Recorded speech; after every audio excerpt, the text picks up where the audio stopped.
Now, while the excitement of the Summer Olympics seemed to be over, there is more to come. The Paralympic Games will begin next week with thousands of athletes participating. I-24 News correspondent Maya Margit went out for a training session with Israel's goalball team.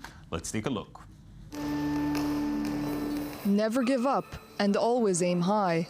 These are the rules Elham Mahamid lives by, and the rules she hopes will carry her and Israel's first women's goalball team to gold. Elham Mahamid, from the Arab-Israeli town of Al-Fahim, is going to be representing Israel in Rio. She and her team are training right here in Tel Aviv, making last-minute preparations before the Paralympic Games next week. Developed after World War II to help rehabilitate visually impaired veterans, goalball is a game unlike any other.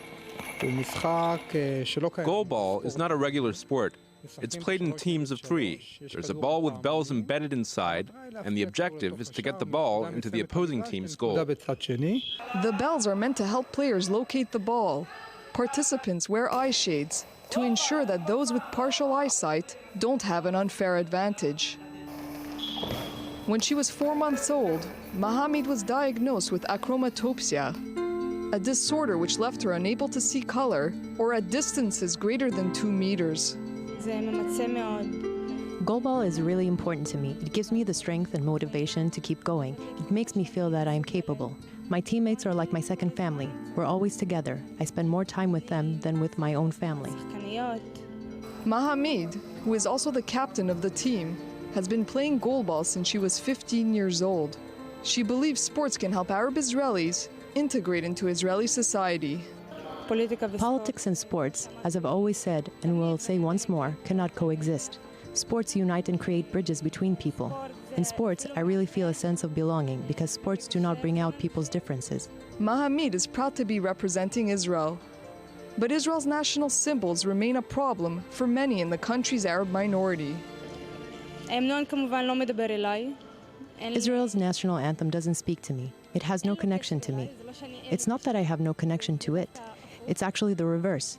I feel that I'm part of this country. I was born here, and therefore there's no reason the national anthem shouldn't speak to me, and it's really a shame. If society is meant to be equal, we need to think about this. While Rio is first and foremost on her mind, she is also a conscientious student and is currently working towards getting her master's degree at the Hebrew University in Jerusalem. My family and friends are very proud of me and support me. They're very happy. For them, it's also an accomplishment, and I am representing them. It's no simple feat to reach the Olympics, especially for someone who's also studying at the same time. Mahamid helped lead Israel to the gold medal in goalball at the 2015 World Games in Seoul. This was Israel's first major win in the sport. Elham is one of our top players for several years already. She's a leader, in the Arab sector as well. She never gives up and always works to improve herself. Elham is never satisfied and always aims high. This is what a captain looks like. The goal now? To reach the top of the podium in Rio. I'm very confident in my team. We've worked hard. There are some very strong teams in Rio, so it won't be easy. But I'm aiming for a gold medal. And God willing, it will happen.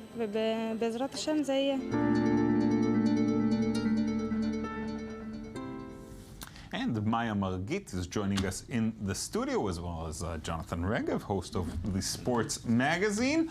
Maya, let's begin with you, and a wonderful story there about the goalball team. Let's begin with their chances. Are they going to bring back a medal? Well, the captain of the team, Elham Mahamid, believes that they will bring back a medal. They're, of course, aiming for the gold. And in the past, they did win a medal. They won Israel's first medal in this game. That was last year at the World Games in Seoul. Wow. So there is a chance that they'll win something. Yeah. Let's not lose faith.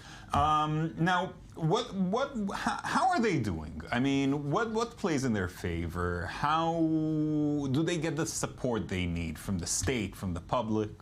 The state is very supportive of the Paralympic athletes. Israeli President Reuven Rivlin actually gave a speech to all the athletes before they're heading out actually today to Rio. Yeah.